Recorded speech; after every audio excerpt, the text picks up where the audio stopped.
Hello everyone, আসসালামু আলাইকুম। আমরা আজকে গিয়েছিলাম বঙ্গবন্ধু মিউজিয়াম পার্কে। আর সেই মিউজিয়াম পার্কে গিয়ে আমরা কি কি দেখেছি, কিভাবে দেখেছি বা কত টাকা লেগেছে, আমাদের এন্ট্রি ফি সব কিছুই থাকবে আজকের এই ভিডিওতে। আর আমরা এইখানে কিভাবে আসবো, কোথা থেকে আসবো, সম্পূর্ণ কিন্তু সব কিছু জানতে পারবেন এই ভিডিওর মাধ্যমে। আর এই সব কিছু জানার আগে আমরা একটু চারদিকে ঘুরে দেখি এখানে কি কি রয়েছে মূলত। আর এখানে কিন্তু মূলত আপনারা যেটা দেখতে পারবেন সেটা হচ্ছে যে আমাদের প্রাচীনকালে যে যুদ্ধ হয়েছিল সেই সামগ্রী সব কিছুই কিন্তু এখানে সাজানো রয়েছে, সব কিছু স্মৃতি হিসাবে ধরে রাখা হয়েছে এই মিউজিয়াম পার্কের মধ্যে। আমরা গিয়েছিলাম তিনজন, আমি, আমার ওয়াইফ এবং কি আমার কাকা সম্পর্কের একটি লোক, যে আমার সবচাইতে কাছের একটি ভাই ব্রাদারের মতো আর কি। তো সম্পর্কে আমার কাকা হয়, তবে চলতে ফিরতে বন্ধু বান্ধবের মতোই আর কি।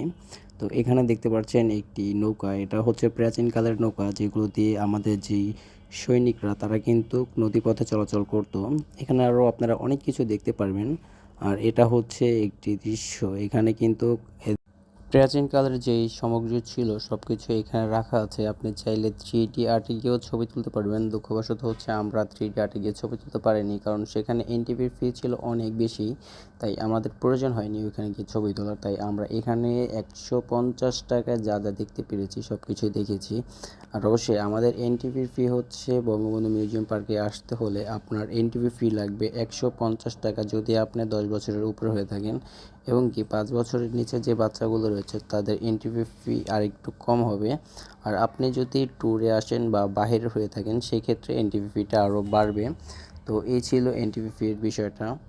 আর এখানে কিন্তু আপনি নিচ হইতে উপর পর্যন্ত সব জায়গাতেই কিন্তু এরকম সুন্দর সুন্দর সব কিছু দেখতে পারবেন। প্রাচীন আমলের যে দৃশ্যগুলো ছিল, যেই সব কিছু ছিল, অস্ত্র এবং কি পাইলটরা যেভাবে বিমান চালাতো, সব কিছুই কিন্তু আপনি এখানে বসে দেখতে পারবেন। এবং কি আপনি চাইলে এখানে যেই 3D প্যানেলগুলো আছে সেখানে গিয়ে আপনি এগুলোর ফিল নিতে পারবেন, নিজে ইচ্ছা মতো গেম খেলতে পারবেন। কারণ এখানে কিন্তু আপনার ট্যাপ সিস্টেম রয়েছে যেখানে দিয়ে আপনি সব কিছুকে কন্ট্রোল করতে পারবেন, পিস্তল দিয়ে গুলি করতে পারবেন। এখানে আমরা মূলত হচ্ছে যে উপর থেকে নিচ পর্যন্ত প্রথম অবস্থায় এসে ভিডিও করতে পারিনি, কারণ এখানে সম্পূর্ণ ভিডিও করাটা নিষেধ ছিল। তারপরও আমরা লুকিয়ে লুকিয়ে কিছু ভিডিও করেছি আপনাদের দেখানোর জন্য। আর আমরা এখন যাচ্ছি নিচে। নিচের দৃশ্যটা অনেক সুন্দর, দেখতে খুব সুন্দর লাগে। নিচে হচ্ছে আপনার সামুদ্রিক ভিউ, যেটা সেই ভিউটা আপনি নিচে গেলে পাবেন। এখানে একটি 3D প্যানেলের যেই সিনেমাটিক আর্টিংটা রয়েছে সেখানে আপনি দেখতে পারবেন যে এখানে কিছু সামুদ্রিক মাছ এগুলো ছোটাছুটি করছে। আর এখানে বসে যদি আপনি ছবি তোলেন সেই ক্ষেত্রে আপনার ছবি অনেক সুন্দর হবে কিনা জানি না, কারণ এখানে হচ্ছে যখন আপনি ছবি তুলতে যাবেন তখনই আপনার উপরে যেই আলোটা পড়ে, ফোনের উপরে যে আলোটা পড়ে সেটা হচ্ছে একদমই কালো হয়ে যায়। এই জন্য আমরা এখানে ছবি তুলিনি, এখানে কিছু ভিডিও আমরা শর্ট নিয়েছি যে এইগুলো হচ্ছে আপনাদের দেখানোর জন্য। তো এখানে আপনি 3D প্যানেলের মধ্যে মাছ, তারপরে জাহাজ, তারপরে হচ্ছে যে আপনার সাবমেরিন এগুলো দেখতে পারবেন। আর এখানে কিছু জেলিফিশও রয়েছে, আমরা তো মূলত জেলিফিশগুলোকে দেখতে পাইনি। তো এইভাবেই হচ্ছে আমরা লুকিয়ে লুকিয়ে কিছু ভিডিও আপনাদের জন্য করেছি। আর আমরা এখন যাচ্ছি প্লেনের মধ্যে, বাট দুঃখের কথা হচ্ছে প্লেনের মধ্যে উঠে আমরা কিন্তু সম্পূর্ণটা দেখতে পারিনি, কারণ হচ্ছে প্লেনের মধ্যে অলমোস্ট 3জন সিকিউরিটি গার্ড ছিল, তারা আমাদেরকে প্লেনের মধ্যে ঢুকতে দেয়নি। তাই দুঃখের সাথে আমাদের প্লেন থেকে বের হয়ে আসতে হয়েছে। আর এসে একটি সেলফি ভিডিওর মতো করে ভিডিও নিয়েছিলাম, কিন্তু দুঃখের কথা হচ্ছে পুরোটা যদি আপনাদেরকে দেখাতে পারতাম তাহলে হয়তো ভালো হতো।